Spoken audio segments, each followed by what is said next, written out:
नमस्कार, स्वागत है आपका द न्यूज पर। मैं हूं आपके साथ शिप्रा सैनी। उत्तराखंड में यूनिफॉर्म सिविल कोड से जुड़ी बड़ी खबर सामने आ रही है। मुख्यमंत्री पुष्कर सिंह धामी ने यह कहा है कि जल्द ही देवभूमि उत्तराखंड में यूनिफॉर्म सिविल कोड लागू करेंगे। उत्तराखंड में समान नागरिक संहिता में सख्त प्रावधान रखे गए हैं। जी हां, उत्तराखंड में यूनिफॉर्म सिविल कोड लागू होने जा रहा है और उसमें जनसंख्या नियंत्रण को भी शामिल किया गया है। सिर्फ जनसंख्या नियंत्रण ही नहीं बल्कि इसके अलावा फैमिली प्लानिंग को भी इसमें शामिल किया गया है। तो उत्तराखंड में यूसीसी में सख्त प्रावधान है और अगर इन तमाम प्रावधानों का उल्लंघन किया जाता है तो कई जो अधिकार हैं वो छीन लिए जाएंगे, जैसा कि वोटिंग का अधिकार, सरकारी सुविधाओं का अधिकार। इससे लोग वंचित हो जाएंगे। ये तमाम बड़ी बातें कही गई हैं। यूसीसी ड्राफ्ट जो है उत्तराखंड में वो फाइनल होने के करीब है और माना ये जा रहा है कि 30 जून तक ये उत्तराखंड सरकार को सौंप दिया जाएगा और जल्द ही इसे विधानसभा में भी पेश किया जाएगा। ये तमाम बातें उत्तराखंड के मुख्यमंत्री पुष्कर सिंह धामी की ओर से कही गई हैं। उत्तराखंड की तेजी से बदलती डेमोग्राफी के चलते इस तरह के प्रावधान की जबरदस्त मांग उत्तराखंड में थी, जिनको ध्यान में रखते हुए उत्तराखंड की सरकार ने ये बड़ा फैसला लिया है। इस बीच उत्तराखंड देश का ऐसा पहला राज्य बनने जा रहा है जहां यूनिफॉर्म सिविल कोड लागू होगा। मुख्यमंत्री पुष्कर सिंह धामी ने इस बात का ऐलान किया है। उत्तराखंड में जो यूनिफॉर्म सिविल कोड यानी समान नागरिक संहिता जो लागू होने जा रहा है उसको लेकर कुछ बड़ी बातें सामने आई हैं, जिसमें ये बताया गया है कि इस कानून के तहत क्या कुछ होगा और उल्लंघन करने पर कौन से अधिकार जो हैं वो उत्तराखंड के रहने वाले लोगों से छिन जाएंगे। जो फिलहाल जानकारी सामने आई है उसके मुताबिक उत्तराखंड में यूनिफॉर्म सिविल कोड लागू होने जा रहा है, जिसमें जनसंख्या नियंत्रण को शामिल किया गया है। समवर्ती सूची की एंट्री 20A के आधार पर इसे शामिल किया जा रहा है, जिसमें जनसंख्या नियंत्रण के अलावा फैमिली प्लानिंग भी शामिल है। इसे यूनिफॉर्म सिविल कोड में संसद में पेश किए गए रेस्पॉन्सिबल पेरेंटहुड बिल 2018 के तर्ज पर शामिल किया जाएगा। इस कानून के तहत जो प्रावधान सामने आए हैं वो काफी सख्त हैं। इस बिल के तहत 2 बच्चों के नियम का उल्लंघन करने वाले लोगों को वोट डालने का अधिकार नहीं दिया जाएगा, जो कि काफी महत्वपूर्ण जो एक नियम कह सकते हैं कि ये बनाया गया है। इसके अलावा सरकारी सुविधाओं का अधिकार भी छीनने जा रहा है, यानी जनसंख्या पर नियंत्रण जरूरी है और यही वजह है कि यूसीसी में जनसंख्या नियंत्रण को शामिल किया गया है और ये साफ तौर पर कहा गया है कि अगर 2 से ज्यादा बच्चे होते हैं तो सरकारी सुविधाओं से वंचित वो लोग रह जाएंगे। उत्तराखंड की तेजी से बदलती डेमोग्राफी को देखते हुए ये बड़ा फैसला उत्तराखंड में पुष्कर सिंह धामी की सरकार की ओर से लिया गया है। उत्तराखंड में अगर बात की जाए तो जब विधानसभा चुनाव थे तब बीजेपी ने यूनिफॉर्म सिविल कोड को अपने चुनावी घोषणा पत्र में वहां शामिल किया था। सरकार बनने के बाद इस पर काम काफी तेजी के साथ शुरू हुआ और अब मुख्यमंत्री धामी ने ये बताया है कि जल्द ही इसे लागू किया जा सकता है।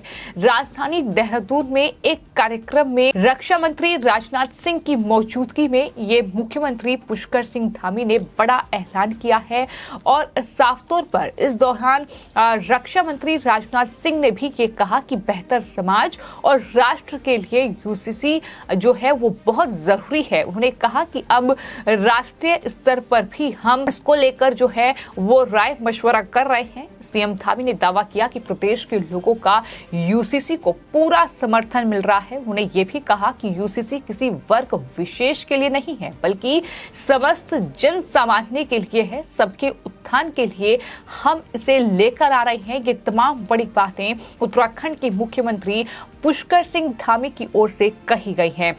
यूनिफॉर्म सिविल कोड को लेकर आपको बता दें, देश में लगातार चर्चा तेज हो रही है, लेकिन उत्तराखंड देश का पहला ऐसा राज्य बनने जा रहा है जहां पर यूनिफॉर्म सिविल कोड जो है वो लागू किया जाएगा। जहां तक यूनिफॉर्म सिविल कोड की बात है तो आपको ये बता दें कि इसमें सभी धर्मों पर ये लागू होगा, सभी धर्मों के लिए समान कानून होगा। इसमें सभी नागरिकों के लिए विवाह, तलाक, विरासत, उत्तराधिकार और गोद लेने जिससे व्यक्तिगत मामलों को नियंत्रण करने वाले कानूनों का एक मसौदा तैयार किया जाएगा।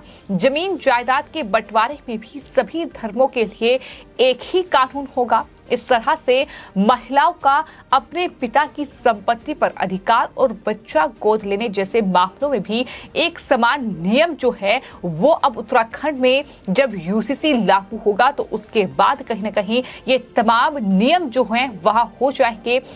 फिलहाल देश में सभी धर्मों के लिए अलग अलग पर्सनल लॉ हैं। खास तौर पर बात अगर मुस्लिम पर्सनल लॉ और हिंदू मैरिज एक्ट की जाए तो उसमें अलग अलग प्रावधान हैं। यूसीसी लागू होने के बाद सभी धर्मों के लिए एक जैसा कानून आ जाएगा, यानी पूरी तरीके से भेदभाव जो है वो खत्म हो जाएगा। यूनिफॉर्म सिविल कोड उत्तराखंड में जब लागू होगा तो वहां बहु विवाह पर रोक लगेगी। इसी के साथ लड़कियों की शादी की आयु बढ़ाई जाएगी ताकि वो विवाह से पहले ग्रेजुएट हो सके। फिलहाल बात अगर मुस्लिम वर्ग में की जाए तो वहां कम उम्र में ही लड़कियों की शादी कर दी जाती है, लेकिन उसके बाद तमाम धर्मों के लिए समान कानून होगा। सबसे अहम बात यह है कि लिव इन रिलेशनशिप का डिक्लेरेशन जरूरी होगा। इसकी जानकारी माता पिता को जरूर दी जाएगी। ये तमाम बातें कही गई हैं। शादी का रजिस्ट्रेशन कराना जरूरी होगा। बगैर रजिस्ट्रेशन के किसी भी सरकारी सुविधा का लाभ जो है वो पति पत्नी को नहीं मिल सकेगा। पति पत्नी दोनों को तलाक के समान आधार उपलब्ध होंगे। तलाक का जो ग्राउंड पति के लिए लागू होगा वही पत्नी के लिए भी लागू होगा।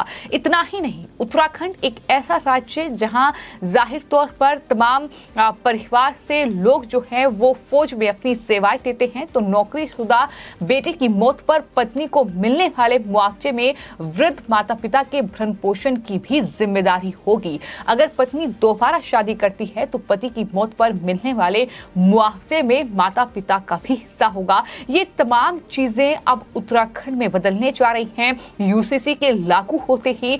तो हम बता रहे हैं कि क्या कुछ बड़े बदलाव जो है वो आने वाले वक्त में उत्तराखंड में देखने को मिलेंगे। अगर पत्नी की मौत हो जाती है तो उसके माता पिता का कोई सहारा ना हो तो उसके भरण पोषण की जिम्मेदारी पति की होगी। बच्चे के अनाथ होने की सूरत में गार्जियनशिप की प्रक्रिया को आसान किया जाएगा। ये तमाम बदलाव उत्तराखंड में आने वाले वक्त में देखने को मिलेंगे।